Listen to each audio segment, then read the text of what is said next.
faut faire plus, il faut faire mieux que ce qu'on fait présentement. Et je suis convaincu que si on lui donnait une voix à la forêt, c'est ce qu'elle nous dirait.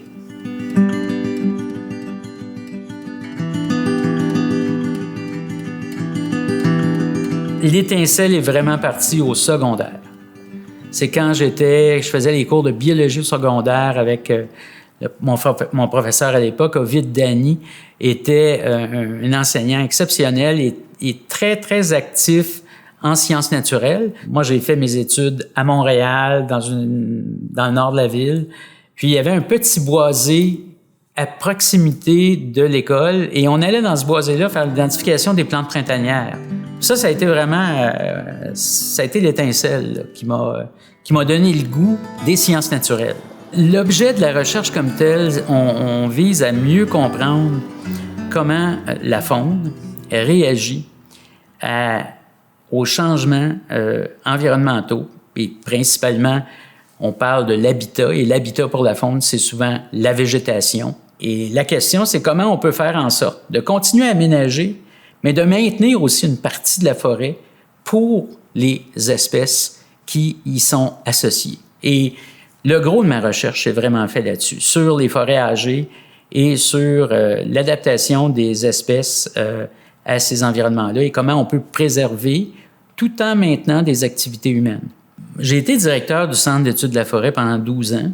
En fait, c'est un centre qui vise à regrouper les chercheuses et chercheurs de l'ensemble des universités québécoises pour développer des programmes de recherche en commun. Et c'est une des belles réalisations au Québec du programme des fonds de recherche du Québec parce que c'est un programme qui oblige un peu les gens à travailler en équipe. Ce centre-là est très, très important parce qu'il représente probablement en Amérique du Nord un centre unique qui n'a pas son équivalent.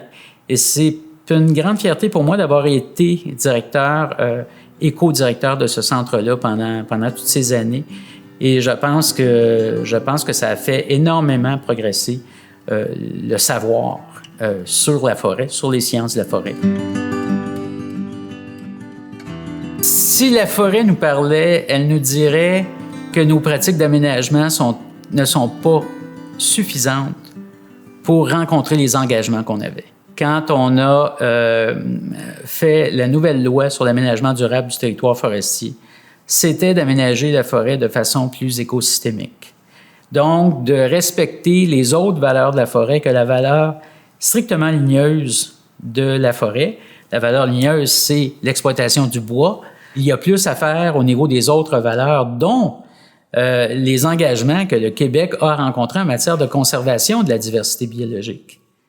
Et en matière de conservation de la diversité biologique, force est de constater, avec certaines espèces phares comme le caribou forestier, qu'on est loin de la coupe aux lèvres en matière de performance adéquate. Mon rapport avec le bois est exactement le même que pour l'ensemble des Québécois.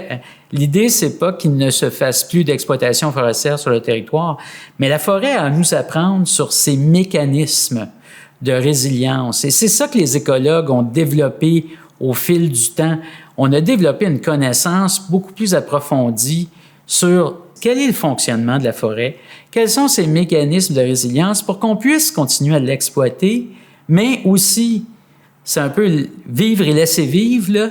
On a besoin de la forêt comme ressource, mais il faut garder des espaces forestiers pour la diversité biologique et même pour la résilience ultime des forêts. On a beaucoup parlé des incendies forestiers cet été. Si on avait eu plus de réserves de forêts âgées, on aurait peut-être moins de problèmes actuellement. Moi, je suis un grand optimiste, peut-être un grand naïf encore. On peut parfois être critique, on peut parfois même avoir une certaine colère, mais la colère, ça peut être constructif. C'est constructif pour être, un, vigilant et deux, proposer des alternatives. Or, moi, je me refuse à baisser les bras. Je pense Puis c'est difficile pour moi comme enseignant de le faire. Parce que quand je suis dans une salle de classe, puis que je donne un cours de biodiversité à des étudiantes et des étudiants qui sont notre avenir, je me sens un peu le devoir de garder cet espoir-là vivant. Et c'est ce qui nous reste, l'espoir. Même dans les moments difficiles.